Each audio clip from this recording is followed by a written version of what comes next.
الفاظ میں اس حوالے سے اپنے خیالات پیش کریں۔ بسم اللہ الرحمن الرحیم۔ حسن خان صاحب نے اور پختون جرنلسٹ ایسوسی ایشن نے بہت اچھا کیا کہ سول سوسائٹی کے اس اکھٹ کا اہتمام کیا کہ پشاور میں جو پولیس لائن مسجد میں خودکش حملہ ہوا اس کی مذمت کے لیے سب سے پہلے تو میں اس حملے کی مذمت کرتا ہوں، اور اس میں جتنے بھی پولیس آفیشلز اور دوسرے لوگ شہید ہوئے ہیں ان کو خراج تحسین پیش کرتا ہوں۔ پولیس نے خیبر پختونخوا میں ہراول دستے کا کردار ادا کیا ہے، اور میں آج اس پلیٹ فارم پر پولیس کو خراج عقیدت پیش کرتا ہوں۔ دوسری بات جو میں کرنا چاہتا ہوں وہ یہ ہے کہ جن لوگوں نے یہ کام کیا ہے وہ ہم جانتے ہیں، ہم ان کی مذمت کرتے ہیں۔ یہ وہی لوگ ہیں جب افغانستان میں تحریک طالبان افغانستان جو ہے جب وہ ابھر کر برسر اقتدار آئی، ملٹری کانکویسٹ ہوا، تو یہ انہی کے لوگ ہیں یہاں پر پاکستان میں۔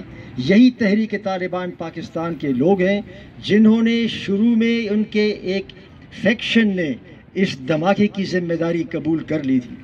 بعد میں اگرچہ وہ مکر گئے ہیں لیکن یہ ہم جانتے ہیں کہ یہ کس نے کیا ہے، ہم ان کی بھرپور مذمت کرتے ہیں۔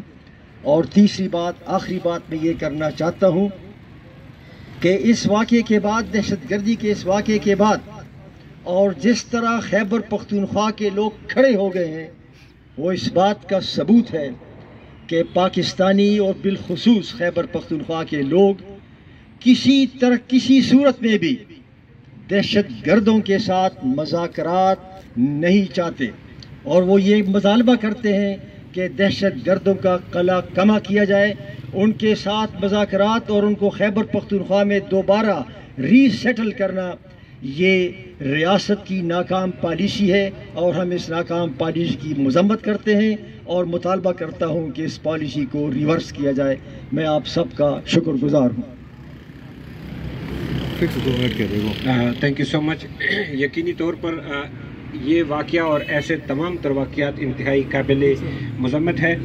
اس وقت ہمارے ساتھ افراسیاب خٹک صاحب جو انسانی حقوق کے حوالے سے کسی تعریف کے محتاج نہیں ہے، وہ ان چیزوں پہ کام کرتے ہیں اور ہمیشہ انہوں نے دہشت گردی اور امن کے حوالے سے اپنی آواز بلند رکھی۔ افراسیاب خٹک سے درخواست کرتا ہوں کہ وہ اپنے خیالات مختصراً الفاظ میں بیان کریں۔